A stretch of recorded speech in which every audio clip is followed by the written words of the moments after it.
नमस्कार दोस्तों, स्वागत है आप सभी का हमारे इस चैनल द अंशु वॉइस पर। दोस्तों, अगर आप भी अपनी लाइफ में कुछ नया सीखने की चाह रखते हैं तो इस चैनल को अभी सब्सक्राइब कर लें। हे भोले बाबा, आपसे हाथ जोड़कर निवेदन है कि आपके इस वीडियो को जो भी लाइक और चैनल को सब्सक्राइब करे उसके जीवन में कभी दुख दर्द मत आने देना। दोस्तों, पूरे 500 सालों के बाद बन रहा है दिव्या दुर्लभ महाशुभ संयोग 28 अक्टूबर साल की सबसे बड़ी पूर्णिमा शरद पूर्णिमा चंद्र ग्रहण।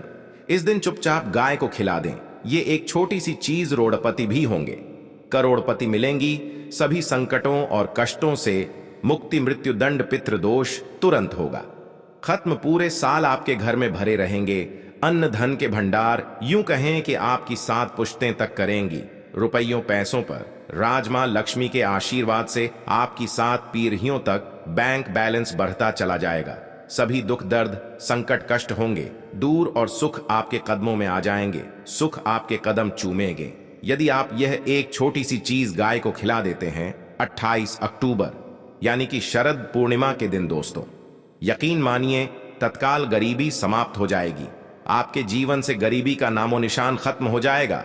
गरीबी जड़ से दूर हो जाएगी हमेशा के लिए यदि आप एक छोटी सी चीज 28 अक्टूबर यानी कि शरद पूर्णिमा के दिन गाय को खिला देते हैं। दोस्तों, इस बार का शरद पूर्णिमा है बहुत ही दुर्लभ संयोग में है। आपके जीवन से तत्काल गरीबी को समाप्त कर देगी। ये मान ले आप गाय से जुड़े इन उपायों को यदि आप कर लेते हैं। दोस्तों, कौन कौन से उपाय है जो कि आपको शरद पूर्णिमा के दिन जरूर करने चाहिए, जिसे करने से व्यक्ति को अपार धन संपत्ति की प्राप्ति होती है, व्यक्ति मालामाल हो जाता है और जीवन से तत्काल गरीबी समाप्त हो जाती है। दुख दर्द संकट कष्ट दूर हो जाते हैं और सुख व्यक्ति के कदमों में आ जाते हैं। इस वीडियो में हम आपको उन्हीं खास और महत्वपूर्ण अचूक चमत्कारिक उपायों को बताने वाले हैं जो कि गाय से जुड़े हैं। अपने फायदे के लिए पूरा वीडियो देखना यदि आप चाहते हैं माता लक्ष्मी की कृपा आपको प्राप्त हो, गरीबी आपके जीवन से समाप्त हो जाए, आप धन से मालामाल हो जाएं और 7 पीढ़ियों तक बैंक बैलेंस बढ़ता चला जाए। तो दोस्तों, वीडियो पूरी देखना, शुरू से अंत तक। बीच बीच में से काटकर वीडियो देखोगे तो कोई लाभ नहीं मिलने वाला। तो समय निकालकर पूरा वीडियो देखिए। दोस्तों, वीडियो शुरू करें। सबसे पहले तो आपसे रिक्वेस्ट करते हैं कि माता लक्ष्मी के सच्चे भक्त वीडियो को लाइक कर देना और सच्चे दिल से कमेंट बॉक्स में जय मां लक्ष्मी अवश्य देना। माता लक्ष्मी का आशीर्वाद आपको प्राप्त हो सके और ज्यादा से ज्यादा वीडियो को शेयर जरूर करना जिससे कि और लोग भी इस वीडियो के माध्यम से लाभ प्राप्त कर सके। दोस्तों, आपको बता दें कि अश्विन मास के शुक्ल पक्ष की पूर्णिमा को शरद पूर्णिमा कहते हैं। यह है शरद पूर्णिमा के नाम से भी जानी जाती है। वैदिक ज्योतिष में पूरे वर्ष में केवल इसी दिन चंद्रमा 16 कलाओं का होता है और इससे निकलने वाली किरणें अमृत के समान मानी जाती हैं। उत्तर और मध्य भारत में शरद पूर्णिमा की रात्रि को दूध की खीर बनाकर चंद्रमा की रोशनी में रखी जाती है। मान्यता है कि चंद्रमा की किरणें खीर में पड़ने से ये कई गुनी गुणकारी और लाभकारी हो जाती है। यूं कहें कि अमृत के समान हो जाती है और मां लक्ष्मी प्रसन्न मुद्रा में रहती है। इस दिन व्यक्ति के जो भी रोग दोष है वे दूर हो जाते हैं इस खीर का सेवन करने से। यदि आप अगले दिन इस खीर का सेवन करते हैं प्रसाद स्वरूप तो आपको लाभ होगा, धन लाभ होगा, ये मान लें आप। और शरद पूर्णिमा के दिन आपको संभव हो सके तो किसी पवित्र नदी में स्नान करना चाहिए और इस दिन अन्न धन वस्त्र जो भी हो दान जब धर्म के कर्म जरूर करें इस दिन और यथाशक्ति के अनुसार जैसा आपसे बने दान धर्म के कर्म जरूर करें। और इस दिन आपको पूर्णिमा व्रत की कथा सुननी या फिर पारचने जरूर चाहिए। और कथा से पूर्व एक लोटे में जल और गिलास में गेहूं और पत्ते के दोने में रोली और चावल रखकर कलश की वंदना करें और दक्षिणा चढ़ाएं। और इस दिन आपको अधिक से अधिक भगवान विष्णु जी मतलब लक्ष्मी का ध्यान करना चाहिए, विधि विधान से पूजा करनी चाहिए। और इस दिन आपको भगवान शिव, मां पार्वती और भगवान कार्तिकेय की भी पूजा करनी चाहिए। सभी मनोकामनाएं आपकी पूर्ण जाएगी, ये मान ले आप। और दोस्तों, अब बात करें कि आपको गाय से जुड़े कौन कौन से उपाय इस दिन शरद पूर्णिमा के दिन करनी चाहिए जिससे कि आपके जीवन से तत्काल गरीबी समाप्त हो जाए, सभी दुख दर्द संकट कष्ट हैं वे दूर हो जाएं और सभी सुख आपके कदमों में आ जाए। सुख आपके कदम चूमे और माता लक्ष्मी की कृपा आपके ऊपर सदैव बरसे। चलिए शुरू करते हैं। गाय से जुड़ी कौन कौन से उपाय आपको शरद पूर्णिमा के दिन करनी चाहिए, चलिए शुरू करते हैं दोस्तों। सनातन परंपरा में गाय, गंगा और गायत्री का बहुत ज्यादा धार्मिक महत्व है। मान्यता है कि गौ माता के शरीर पर 33 कोटि देवी देवताओं का वास होता है। गौ माता की सेवा एवं पूजा करने वाले जातक पर इन सभी देवी देवताओं की कृपा बरसती है। गौ सेवा से न सिर्फ इस जन्म के बल्कि पूर्व जन्म के भी दोष दूर हो जाते हैं। प्रत्येक सुबह जब आपके घर में भोजन बनना प्रारंभ हो तो सबसे पहले बनाई गई रोटी को आप गौ माता के नाम से निकाल दें और भोजन करने से पूर्व गौ माता को इस रोटी को खिलाएं। यदि संभव हो तो काली गाय को खिलाएं। यदि काली गाय ना मिले तो सफेद गाय को भी आप खिला सकते हैं। प्रत्येक पूजा और मांगलिक कार्य में गौ माता या उनसे जुड़ी चीजें जैसे गाय का गोबर, गोमूत्र, गाय का दूध अथवा गाय के दूध से बना घी अवश्य शामिल करें। इससे आपको पुण्य की प्राप्ति होगी। सनातन परंपरा के अनुसार जिस घर में गाय होती है उस घर से जुड़े सभी वास्तु दोष स्वतः ही समाप्त हो जाते हैं। किसी भी पूजा में गाय से प्राप्त पंचगव्य युक्त पदार्थ का उपयोग अवश्य शामिल करें, क्योंकि पंचगव्य के बिना कोई भी पूजा, पाठ और हवन सफल नहीं होता। तो वो कृपा पाने के लिए प्रतिदिन, सप्ताह अथवा महीने में परिवार एक बार गौशाला जाने का नियम जरूर बनाएं और वहां गायों को हरा चारा जरूर खिलाएं। इससे आपको शुभ फलों की प्राप्ति होगी और साथ ही साथ गौ सेवा और गौ पूजा से 9 ग्रह शांत हो जाते हैं और इनसे जुड़े दोषों का निदान हो जाता है। गर्मियों में गोमाता को पानी पिलाएं और सर्दी में गोमाता को गुड़ अवश्य खिलाएं। ध्यान रखें कि गर्मियों में गाय को गुड़ ना खिलाएं। अनेक देवी देवताओं को अपने शरीर पर धारण करने वाली गोमाता से जुड़े कई शुभ और अशुभ संकेत भी होते हैं। मसलन गाय का दूध दुहते समय यदि गाय ठोकर मार दे और सारा दूध बिखर जाए तो अपशगुन होता है।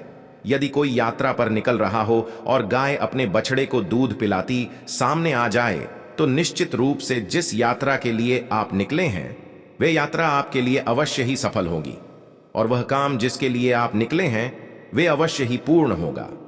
यात्रा पर जाते समय बाईं ओर गाय की आवाज आना और रात्रि में गाय की हुंकार करना भी शुभ होता है दोस्तों।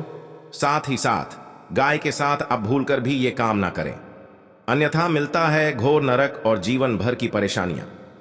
दोस्तों, गाय को राष्ट्रीय पशु बनाए जाने और इन्हें मौलिक अधिकार दिए जाने की बात हो रही है तो सवाल उठता है कि गाय जब भारतीय संस्कृति का अहम हिस्सा है तब भी गाय के साथ लोग खराब व्यवहार कैसे कर लेते हैं। गाय दर दर भटकती रहती है, भरपेट इन्हें चारा तक लोग नहीं देते। गाय जब तक दूध देती रहती है तो उनकी सेवा होती है और जैसे ही दूध देना बंद कर देती है तो लोग इन्हें उनकी किस्मत पर छोड़ देते हैं, सड़कों पर और गलियों में भटकने के लिए। ऐसे में गोवंशी जीवों को कोई डंडे से मारता है तो कोई उन पर पानी डाल देता है, कभी वाहनों से ये ठोकर लग जाती है तो कभी बीमार होकर बेचारी एक गाय दम तोड़ देती है। ऐसे में जरूरत है इन बातों को जानने की कि गाय को लेकर शास्त्रों में क्या कहा गया है, गाय के साथ आपको कैसा व्यवहार करना चाहिए। या दोस्तों, गाय को कभी भी मारना पीटना नहीं चाहिए। शास्त्रों में गाय को माता का दर्जा दिया गया है। गाय को मारने पीटने वाला माता को मारने पीटने वाले के समान पाप का भागी माना जाता है। ऐसे घरों को नरक लोक में वर्षों तक कष्ट भोगना पड़ता है, अगले जन्म पशु योनि में मिलता है।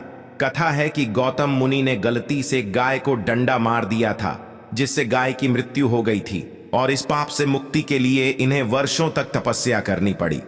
भगवान श्री कृष्ण जी ने बैल स्वरूप में आए व्रत असुर का वध कर दिया था, जिससे मुक्ति के लिए भगवान श्री कृष्ण को संपूर्ण तीर्थों को एक कुंड में बुलाना पड़ा और इस कुंड में स्नान से वह पाप मुक्त हो गई थी।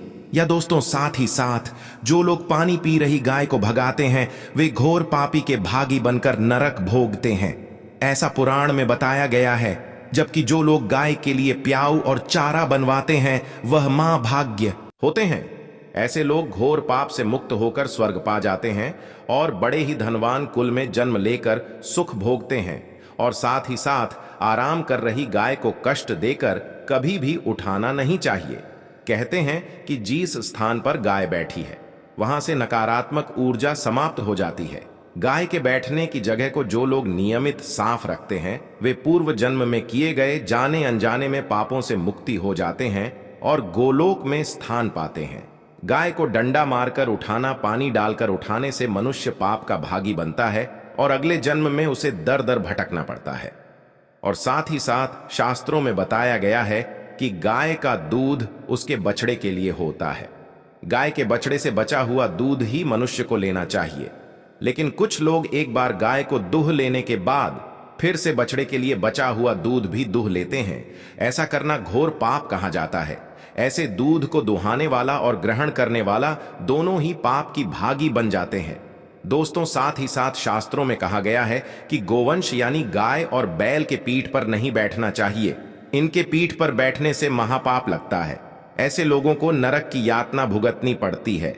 एकमात्र महादेव के अंश के उत्पन्न नंदी ही गोवंशी है, जिस पर स्वयं महादेव और महादेवी सवारी करती है, क्योंकि नंदी ने स्वयं अपनी इच्छा से महादेव की सवारी बनना स्वीकार किया था। और साथ ही साथ शास्त्रों में गाय के दान को बहुत ही महत्व दिया गया है, लेकिन ऐसी गाय का दान कभी नहीं करना चाहिए जो बूढ़ी और बीमार हो। कठोपनिषद में नचिकेता की कथा भी इस संदर्भ में है कि जिन्स नचिकेता ने पिता द्वारा बूढ़ी गाय को दान करने पर आपत्ति जताई थी। दूध देने वाली और बछड़े सहित जो लोग गाय का दान करते हैं वह महान पुण्य को प्राप्त करके स्वर्ग में इस स्थान पाते हैं। दोस्तों, साथ ही साथ सूर्य चंद्र मंगल या शुक्र की युति राहु से हो तो पितृदोष होता है। यह भी मान्यता है कि सूर्य का संबंध पिता से, मंगल का संबंध रक्त से होने के कारण सूर्य यदि शनि, राहु या केतु के साथ स्थित हो या दृष्टि संबंधी हो तथा मंगल की युति राहु या केतु से हो तो पितृदोष होता है। इस दोस्त से जीवन संघर्ष में बन जाता है। यदि पितृदोष हो तो गाय को प्रतिदिन या किसी भी एकादशी को या किसी पूर्णिमा के दिन या अमावस्या को रोटी, गुड़, चारा आदि खिलाने से पितृदोष समाप्त हो जाता है। साथ ही साथ देसी गाय की पीठ पर जो खुद होता है वह बृहस्पति गुरु है। थे जन्म पत्री में यदि बृहस्पति अपनी नीच राशि मकर में हो या अशुभ स्थिति में हो तो देसी गाय के इस बृहस्पति भाग शिवलिंग रूपी कुबेर के दर्शन करने चाहिए तथा चने की दाल रखकर गाय को रोटी भी दें। इससे आपको शुभ फलों की प्राप्ति होगी। और साथ ही साथ यदि आप रास्ते में जा रहे हो और सामने से गौ माता आती हुई दिखाई दे तो गौ माता को आप अपनी दाहिनी ओर से जाने देना चाहिए। आपकी यात्रा अवश्य ही सफल होगी। और साथ ही साथ यह संकेत भी जान लें, यदि आप यात्रा पर जा रहे हैं और सामने आपके गाय पड़ जाए अथवा अपने बछड़े को दूध पिलाती हुई सामने गाय दिखाई दिए जाए तो समझ जाना कि वह यात्रा आपके लिए अवश्य ही सफल होंगी। और साथ ही साथ जिस घर में गाय होती है उसमें वास्तु दोष स्वतः ही समाप्त हो जाता है। और साथ ही साथ आपको बता दें कि गाय को आप जो भी रोटी बनाएं प्रतिदिन ताजी रोटी ही बनाई। गाय को अगर आपने रोटी बनाई है तो कोशिश करें कि उस रोटी को आप तुरंत ही गाय को दे दें। अगर आप उस रोटी को रख देंगे और उस रोटी को अगले दिन देंगे तो वह रोटी बासी मानी जाएगी। गाय को कभी भी बासी रोटी ना दें, इससे घर में नकारात्मक ऊर्जा वास करती है और जो भी कार्य आपके बनने वाले होंगे वह कार्य भी आपके बिल्कुल भी नहीं बनेगी। इससे आपके घर में हमेशा दर्द ऊर्जा का वास रहेगा और आप जिस भी कार्य को करेंगे उस कार्य में आपको हमेशा असफलता ही हाथ लगेंगी। इसलिए कोशिश करें गाय को रोजाना ताजी रोटी बनाकर खिलाएं और रोटी को बिल्कुल ना रखें। बासी रोटी गाय को ना दें और साथ ही साथ सड़ी गली चीजें गाय को नहीं खिलानी चाहिए। कि घर में कोई फल है, कोई सब्जी है, सो जाए तो लोग क्या करते हैं, गाय को खिला देते हैं। नहीं, ऐसा नहीं करना चाहिए। ऐसा करने से यदि आप गाय को खिलाते हैं तो और आप पाप की भागी बन जाते हैं। आप बिल्कुल भी सड़ी गली चीजें गाय को ना खिलाइए। और साथ ही साथ आप आटे की लोहियां बनाकर उनके ऊपर हल्दी लगाए।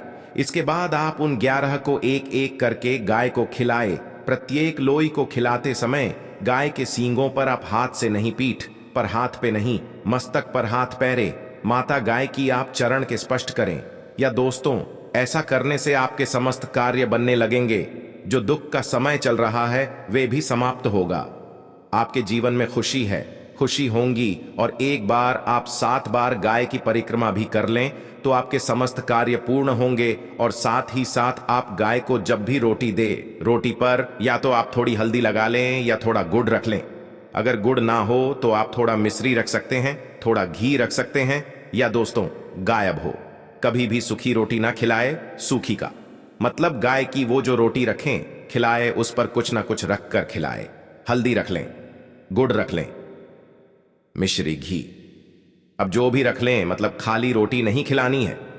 ध्यान इस बात का रखें जब भी आपको शुभ फलों की प्राप्ति होगी। या दोस्तों ये थे गाय से जुड़े कुछ महत्वपूर्ण उपाय, कुछ बातें जिन्हें आपको ध्यान में जरूर रखना चाहिए। या दोस्तों वीडियो अच्छी लगी हो तो वीडियो को लाइक करें, ज्यादा से ज्यादा अपने दोस्तों में शेयर करें। चैनल पर नए हैं तो सब्सक्राइब करें। जय गौ माता।